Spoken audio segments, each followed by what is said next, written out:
नमस्कार। हमारे अतिथि कार्यक्रम में मैं नीलम अलकानी आप सभी का स्वागत करती हूँ। कहते हैं ना, ये चमक ये दमक सब कुछ सरकार तुम्ही से है। तो रेडियो प्रसारण जो है, हम सबकी वाणी जो है वो है हमारे श्रोताओं के लिए। तो आज हमने अपने स्टूडियो में अपने एक सम्मानित श्रोता को आमंत्रित किया है। इनका रेडियो से कैसा जुड़ाव रहा, इन्होंने बदलता हुआ वक्त देखा, उसके साथ ही बदलते हुए प्रसारण भी देखे और उसकी जो सौंधी महक थी वो जहन में क्या तस्वीर छोड़कर जाती थी, ये सब आज हम जानने की कोशिश करेंगे। मैं स्टूडियो में स्वागत कर रही हूँ शशि भूषण प्रसाद जी का, जो कि एक रिटायर्ड शिक्षाविद हैं और अब एक उत्साही कृषक भी हैं। शशि भूषण जी, आपका हमारे स्टूडियो में बहुत बहुत स्वागत। धन्यवाद। भारत के किस हिस्से में आपका जन्म हुआ था, कहाँ पढ़ाई हुई आपकी? मेरा जन्म 1940 में हुआ। हमारी पढ़ाई ये भागलपुर एक जगह है बिहार में जी। और वहाँ पर एक कस्बा ग्राम है, वहीं पर हुआ। जी। आपने तो बदलता हुआ समय देखा, वो एक इतिहास अपनी आंखों के सामने बनते हुए आपने देखा और बाल मन पर,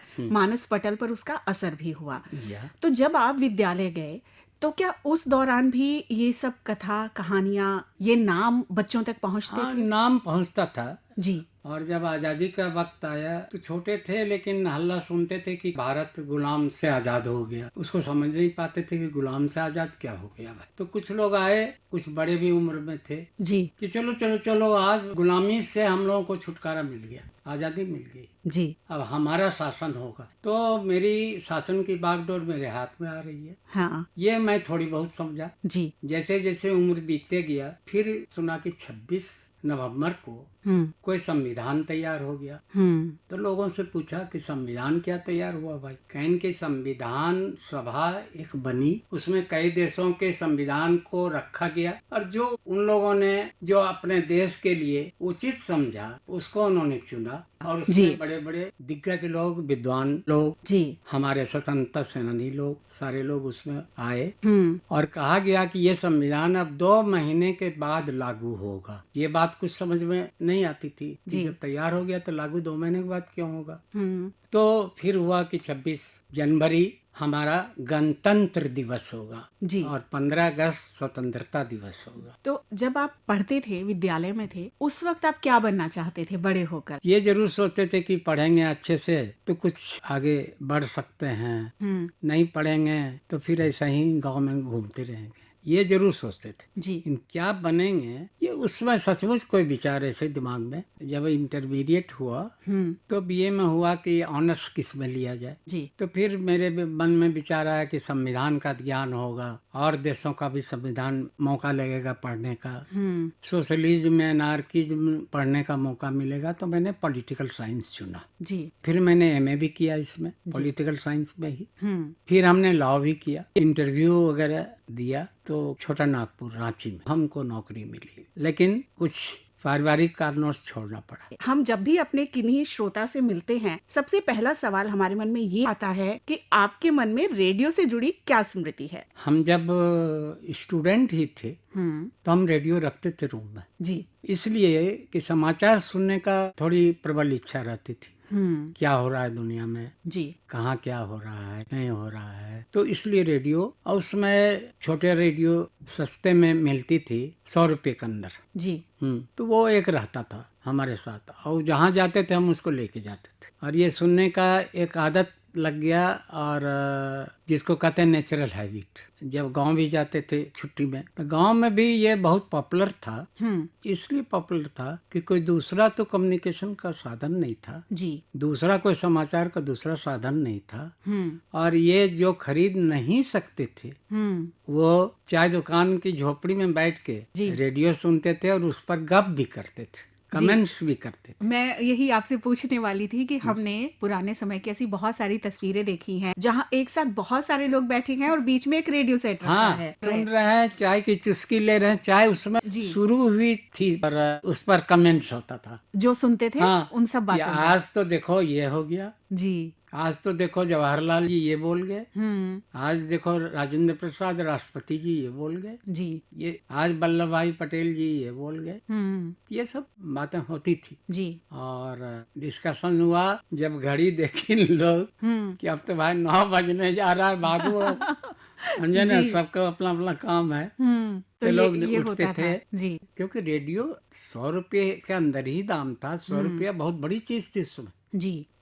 तो इस तरह से रेडियो गांव में भी समाचार का सिर्फ माध्यम यही था, और जो थोड़ा सा भी पढ़े लिखे थे, जिनको रुचि थी इसमें, वो वही चाय दुकान में गोष्ठी में जी। सुन के और उसी पर डिस्कशन होता था। जी। और यदि रविवार है तब तो मत बोलिए, तब तो 10 बजता था वहाँ जी। डिस्कशन में कि आज ये हो गया, आज फलना जगह बाढ़ आ गया, आज देखो ये गेहूं जो है सो उसका दाम घट गया।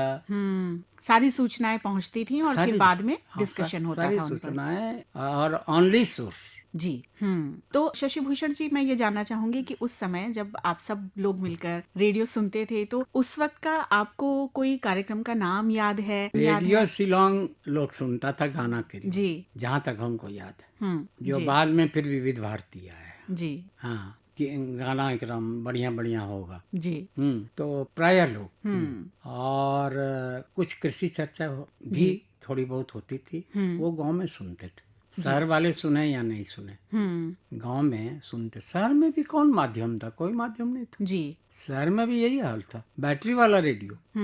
हर जगह बिजली शहर में भी नहीं था। जी। तो ये डेवलपमेंट होने में या विकास होने में समय लगा, और 55 के बाद थोड़ा विकास नजर आया। कुछ नए विद्यालय, महाविद्यालय खुले, तो मैंने भी उसी में एक नए महाविद्यालय में अपनी सेवा दी। जी। जब आप स्वयं पढ़ते थे, छात्र थे उस वक्त की, और जब छात्रों को पढ़ाने लगे उस वक्त की, क्या उस दौर की शैतानियां होती थी? क्या चीजें लुभाती थी? स्कूल में फर्क था थोड़ा। जी। कुछ अच्छे स्कूल में तो थोड़ी सी अनुशासन थी। जी। और टीचर भी बहुत अच्छे अच्छे थे। जी। शिक्षक को पूरा शहर जानता था कि ये मैथ के टीचर बहुत नामी है, ये इंग्लिश के टीचर बहुत नामी है। और ड्राइंग कंपलसरी सब्जेक्ट था। फिजियोलॉजी हाइजीन कंपलसरी सब्जेक्ट था। अच्छा। हाँ जी। फिजियोलॉजी हाइजीन से फायदा ये था कि आज भी हम किसी डॉक्टर के यहाँ इसके छोटी मोटी के लिए नहीं जाते हैं। जी। उसमें कहता है कि ये हो तो ये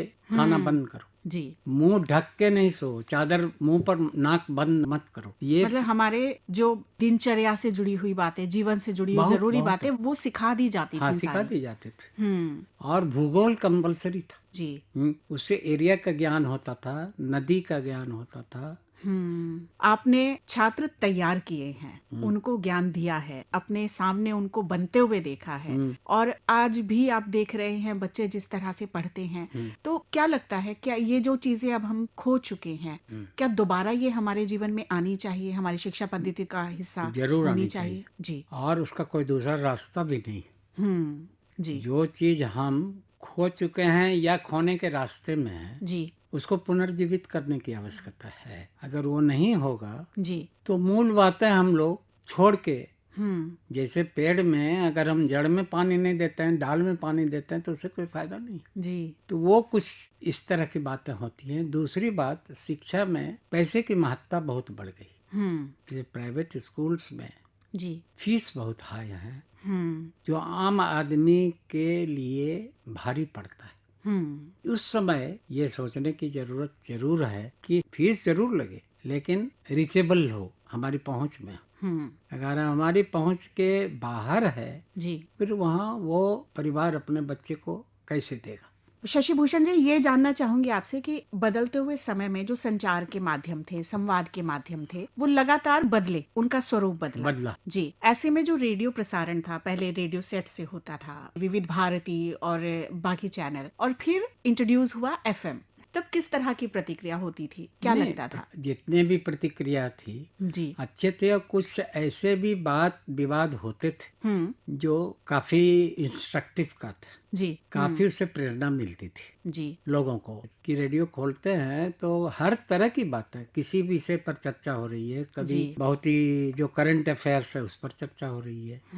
अगर संविधान में कोई संशोधन हो रहा है, जी, पार्लियामेंट में है, उस पर भी कमेंट्स आता है जी, आपके रेडियो में। जी। हाँ और कोशिश तो यही होती है कि अलग अलग आयु वर्ग के जो श्रोता हैं उनको हाँ। अपनी अपनी जरूरत के हिसाब से सब मिले। राइट। बच्चों के लिए भी कार्यक्रम है। बच्चों के लिए भी जी। है, बीच के उम्र वालों के लिए है, जी। उससे भी बड़े उम्र वालों के लिए है, और कुछ बुजुर्गों के लिए भी है जी बिल्कुल। कि मॉर्निंग में इतना टहलना चाहिए। आप स्वास्थ्य चर्चा भी करते हैं। जी। और जो नीतियां बदलती हैं ना, हाँ। उनका प्रचार प्रसार भी पूरी जिम्मेदारी के साथ पूरी। रेडियो प्रसारण से पूरी, किया जाता पूरी। है। जी। ये पूरी बताइए जिम्मेदारी। कि अब तो हम अपनी कार में सुन सकते हैं रेडियो प्रसारण, मोबाइल पर है और सेट भी हैं कुछ लोगों के पास में। आपको कैसे सुनना पसंद है? आपको क्या अच्छा लगता है? पसंद जरूर है हाँ, जी। लेकिन वो बहुत ज्ञान हमको नहीं है कि कैसे होगा। रेडियो में हम कैसे उसको लगाएंगे, इसकी पूरी जानकारी हमको नहीं है, अभी जी। तक नहीं है। और चूंकि रेडियो रहता है इसलिए हम उसका ख्याल भी नहीं ज्यादा करते जानने का। तो मतलब अपना पुराना रेडियो सेट ही ठीक है। हाँ ठीक है। उसे आजकल साथ लेकर कहीं भी हाँ, चलो। आजकल एक छोटा भी ले लिया। अच्छा। हाँ, एक बड़ा तो है ही, वो वहीं रहता है, छोटा भी ले लिया। जी। हम जब बात करते हैं कभी भी रेडियो प्रसारण की, और आज के दौर में भी जब हमारे पास बहुत सारी सुविधाएं हैं, ऐसे में जो बहुत दूर दराज के जो क्षेत्र हैं उनमें हम अगर कोस्टल एरियाज की बात करें या हम पहाड़ों की बात करें, दुर्गम क्षेत्र है, वहाँ भी रेडियो सेट पाया जाता है, सूचनाएं वहाँ पहुँचती हैं। और हम बहुत गर्व महसूस करते हैं ये बात करते हुए कि भारतीय सेना जो है, हमारी सेना ऐसे दुर्गम स्थानों पर ड्यूटी करती है, वो भी रेडियो से जुड़े होते हैं। जी। तो ऐसे में कभी आपने उस वक्त ऐसा सोचा था जब आप पढ़ते थे, पढ़ाते थे, नौकरी में थे, कि रेडियो प्रसारण में आप किसी कार्यक्रम का हिस्सा बने? कभी ऐसा मन हुआ था, कोई भाव ऐसा? हम भागलपुर रेडियो स्टेशन का आप देखिएगा कभी, अगर रिकॉर्ड हम दिखा देंगे आप। हमने बहुत बार टॉक दिया है, जैसे संविधान पर। जी। और संविधान पर होता था जी, बीच में हुआ कि चाहे कृषि महाविद्यालय हो, चाहे इंजीनियरिंग कॉलेज हो, लड़के को वीक में एक रोज संविधान का ज्ञान देने के लिए जी अच्छा कार्यक्रम करना है, व्यवस्था की जाए।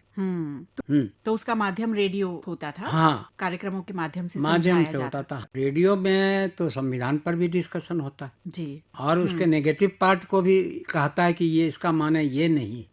अगर मान लिया हमको फ्रीडम ऑफ स्पीच है, इसका माने जो मन सो बोला, और उसकी तुलना भी की जाती। अच्छा, मुझे ये बताइए कि आपने कहा कि सेवानिवृत्ति के नजदीक जब पहुंचे तब भी आप सक्रिय थे, तो वकील साहब किसान कैसे बन गए? वकील साहब ने पहले लाइसेंस कराया जी, है मेरे पास अभी भी, एडवोकेट का जी, वो बार काउंसिल से होता है। तो हमने अप्लाई किया, हमको ग्रांट हो गया।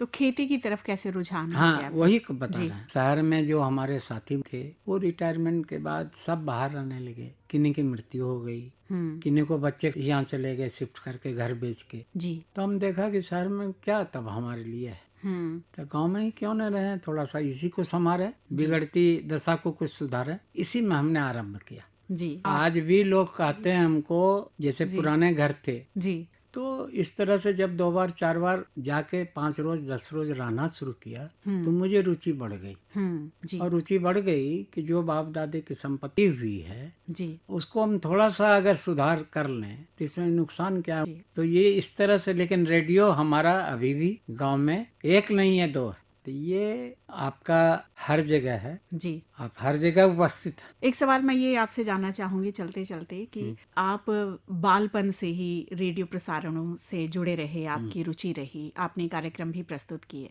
ऐसे में जब अपनी बिटिया को आपने उच्चाधिकारी के रूप में पाया, और मैं अपने श्रोताओं को बताना चाहूंगी कि शशि भूषण जी की जो सुपुत्री हैं कंचन प्रसाद जी, आप आदरणीय महानिदेशक रही हैं डीडी न्यूज की। तो एक पिता के रूप में क्या उस वक्त भाव था जब उन्होंने ये बात आपको बताई? उसमें उत्साह ये थी कि बच्चों को हमने यदि सही दिशा में उनको शिक्षा दी जी, तो उस हिसाब से हमको भगवान ने उसका फल भी दिया। तो हम तो यही आशीर्वाद आपसे चाहेंगे कि ये उपस्थिति हमारी हर जगह और हर मीडियम में बनी रहे। तो शशि भूषण जी, आप हमारे श्रोता, सम्मानित श्रोता, आपसे हम ये वादा करते हैं कि आपने जिस तरह की प्रासंगिकता रेडियो की बताई है, हम अपने कार्यक्रमों के माध्यम से ये प्रासंगिकता बनाकर रखेंगे। बस हमें आप जैसे श्रोता जो हैं, सुधी जन जो है, उनका आशीर्वाद प्राप्त होता रहे। आज हमारे अतिथि कार्यक्रम में हमने आमंत्रित किया था शशि भूषण प्रसाद जी को। तो इसी के साथ मैं नीलम मलकानिया हमारे अतिथि कार्यक्रम से प्रोड्यूसर प्रभा कुमार के साथ आप सभी से लेती हूँ अनुमति। नमस्कार।